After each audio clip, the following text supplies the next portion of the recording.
And we're back with Jason Hook on the People Chronicles. I want to get talking a little bit about your mentor from H2O Kitchens to your past and going backwards, and we rewind. And he actually works here at the Crown Plaza.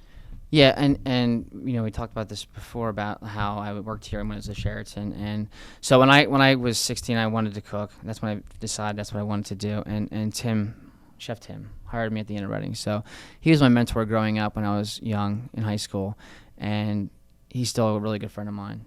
And you know, I left as soon as I went to college. I left and I started working in Philly, and so I was commuting to Bethlehem for Northampton. And it was a culinary degree. It was like a 1.5-year program. While I was doing that, I was working in Philadelphia at Lebec Finn. So I was commuting to Bethlehem for college and then Philadelphia for work from here. Like, that sucked. But but it was a great experience. Right, it was awesome. I'm sure. And so I was at Lebec Finn like during the old school Georges Perrier days, where it was like, that was Lebec. That was the only restaurant to work at in Philadelphia. That was the hardest kitchen ever. It was the hottest, the hardest. It was the most demanding kitchen. So that was the best experience I could have had as, you know, a young cook in college, because nothing else was even it didn't compare to Lebec. So I did that. I graduated. As soon as I graduated, then I went to New York City, and that's where I went to school. You know, I always say I went to college, but I did go to school in New York, and that's where I started learning as a cook and developing and building my skills. And you mentioned mentor. Well, I have a lot of mentors, and my mentors in New York were Alain Ducasse and Jean-Georges, the guys that really, you know, made me who I am now. And that's, you know, because, you know, I did my time there. You know, I spent 6 years between Jean-Georges and Ducasse. These are one of the best chefs Alain Ducasse is the best chef in the world. I mean, people that know culinary know that him and Joël Robuchon, like, he's the best. And I spent 3 years with that guy, you know, and I worked my way around the kitchen for 3 years. So he made me who I am. He's the one that made me who I am, Alain Ducasse. Then I went to Jean-Georges as a sous chef, and he kind of reshaped my thinking. I was classically trained in a French kitchen at Alain Ducasse, and then he kind of shaped my whole, like, what I am today into, you know, my food is not just French. It's not just, you know, classic. It's my background is French, and my technique is French, but I use cuisines from all over. And you can see it in my food. So those were the guys that like shaped me in New York, and I was lucky enough to have the experience. My first job in New York was at the Four Seasons Hotel, and that kind of put me in the right direction to go to Alain Ducasse and Jean-Georges and Zakarian's restaurant, which I didn't even mention. But when I was at the Four Seasons, I was only 19, 20, because I was like 20, just turning 20, and I wanted to go to France when I was young. You know, that was my goal. My goal was to go to New York City, work in New York, and then go to Paris or somewhere in France, Lyon or somewhere south like Nice. But I was lucky enough to have the opportunity with the Four Seasons Company. They sent me to Paris to open Georges V.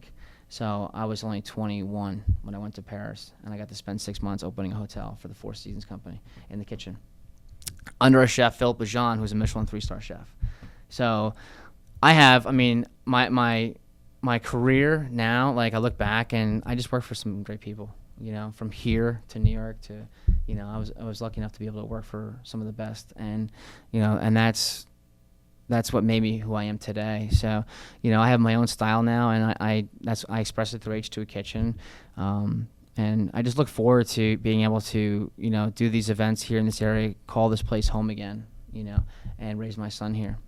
Now, do you have other people that come to you that you think that you could mentor, different youth that realize where you've been and what it is that you do, and they want to learn from you? Yeah, absolutely. I mean, I have a lot of cooks that have worked with me through the past couple of years that I always keep in touch with them. I have one cook. Her name is Emily.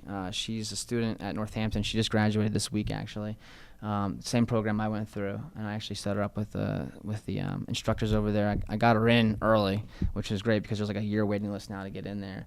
And she just graduated, and she always looks to me for advice. And, you know, I always tell my cooks that, like, the best thing you can do is not go to school and spend the thousands of dollars you're going to spend at the CIA or Johnson & Wales. I mean, you're spending like $25,000, $30,000 a year at these schools. That if you spend 4 years, you're $100,000 in debt, and you're gonna get out and make $10 an hour as a line cook for the next 10 years of your life. Like, that's ridiculous. So I tell them, like, go to a school that you can get the basics, like Northampton. It's like, it's not nearly as expensive. Do the 1.5-year program. Don't go 4 years, and then get out and work and get the best experience you can elsewhere. Like, save the money, save the 60 grand that you would waste on the last 2 years of school, and go to France, go to Asia, and spend your money traveling. That's the best advice I can give anybody. Don't go to school for it, because don't spend the money at CIA or Johnson & Wales. The programs are going to waste your money, and then you're going to get out, because when you get out, you're just going to start. And that's what people don't understand. A lot of young cooks, they watch the Food Network and all that crap, and they think they're going to come out being a chef. Right. It's not true. You think there's too much of that with reality shows? It's horrible. Food Network. Yeah. So don't waste your money. Go to school in a basic college program, a community college or whatever, get the basics, and then spend your money traveling, or go to New York and suck it up. And that's my advice. All right. Fantastic advice. H2O Kitchens. How about a website? Yeah, just www.h2okitchen.com. All the information is there. We do private events. That's actually the bulk of my business. I do in-home restaurant experiences. Like, I go into people's homes and do them there. We do pop-ups. We do guest chef events. But the website's very easy to navigate. You can all the information's up there. You can sign up for an event on the website directly, and you can we'll customize menus for you, and we'll get the events going. So. And we're currently looking for, we're booking up for the holidays. So, now's a good time to get on the website, check us out, and book your parties for the holidays. All right. Very good. Do you have anything on the way, on the calendar that's upcoming that people need to know Yeah, we about? have an event. I'm doing Cook Philly, which is September 7th. It's a Saturday night. Cook Philly is in Rittenhouse Square, and it's run by Philadelphia Magazine, and I was invited to do a guest chef event there. It's great. Only 17 seats. Have you ever heard of Cook Philly? No. Yeah, it's awesome. They have like 3 guest chefs coming in each week, like Thursday, Friday, Saturday, and it's just great exposure. It's good exposure for H2O Kitchen. But there's 17 seats, and the tickets are available on cookphilly.com. Okay. So that's the next one. And then I'm doing one at the Limeport Hotel in Zionsville, which is the third Monday of September, and details on the website for that as well. All right. Good story. I like it. It's good stuff. Thanks. So if anyone has any questions, they can reach you at H2O Kitchen. Yeah, and the phone number's there, the email's there, everything's there. All right. Jason, thank you so very much. Yep. It was nice having you be a part of the People Chronicles again. I'm Jackie Hoffman with Jason Hook.